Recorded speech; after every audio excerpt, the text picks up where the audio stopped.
So over the years running my cooking school, I get asked so many times, how do I debone a quail? And it's pretty simple, as you will see in the video. And today I want to show you the most common version. In my online courses, you can learn literally every single version of how to debone a quail, and the bird, and the chicken, and the duck, and all the others. But the version I show you today is the ones which you can make really nicely when you want to put a pan-fried quail onto a risotto, or you want to put it in a salad, or you want to put it, you know, into a soup or things like that. So perfect for little entrees. I love those little birds because they have a really nutty aroma, almost a bit sort of a touch of walnuts.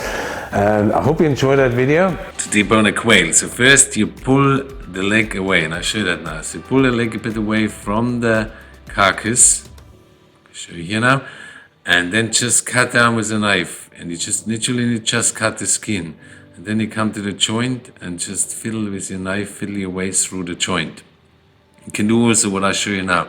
Make a bit of an incision, just cut the skin, then pull the leg a bit away, and the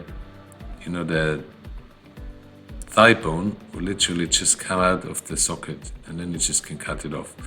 With the wing bones, you cut between wing muscles and the breast. That's exactly where you separate it, and then you just again pull that a little bit away. And then you come to the end, to the joint, and the bone is that soft. You can literally just cut through the bone, and through that you basically clean the end or the knuckle up as well. So same thing, you cut between the breast muscle and the wing muscles. That's where you place your knife, and then you cut through the joint. And here we go. There is a deboned quail. So then, to get the breasts off, you just feel that middle bone, and then you place your knife either left or right, and then you just cut along basically the carcass. So you're gonna have the wishbone on the front there, which you just kind of have to cut through it, and that's pretty easy to do because it's so soft. And then you just cut that quail off. So one side of your plate needs to be meat, the other side of the plate needs to be a carcass. Don't cut through the carcass or anything, because then you've gone wrong. You just slice along. It's more like a slicing chop than a deboning chop. And now cut through the joint, and here we go. So these are your quails.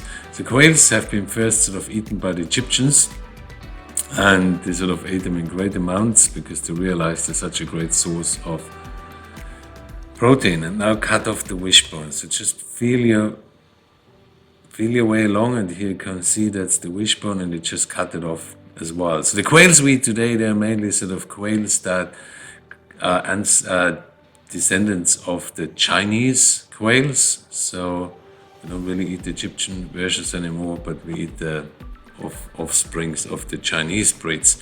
And now to clean up the joint, you do the same. You just need to cut around it to loosen all the tendons, to cut through all the tendons, and then scrape it off, and once again just cut through the knuckle or just pull it all off.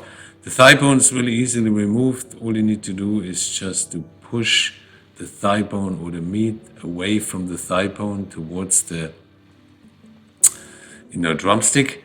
I show that once again here. So just push that forward until you end up at the knuckle, and then you just cut that through there. And that's how easy it is to debone a quail. And here we go. So now you only have the wing bone in, and you have the drumstick bone in, and there is your quail breast, just with one bone. It looks really nice as well on a risotto, and you can pick it up, makes a great finger food too.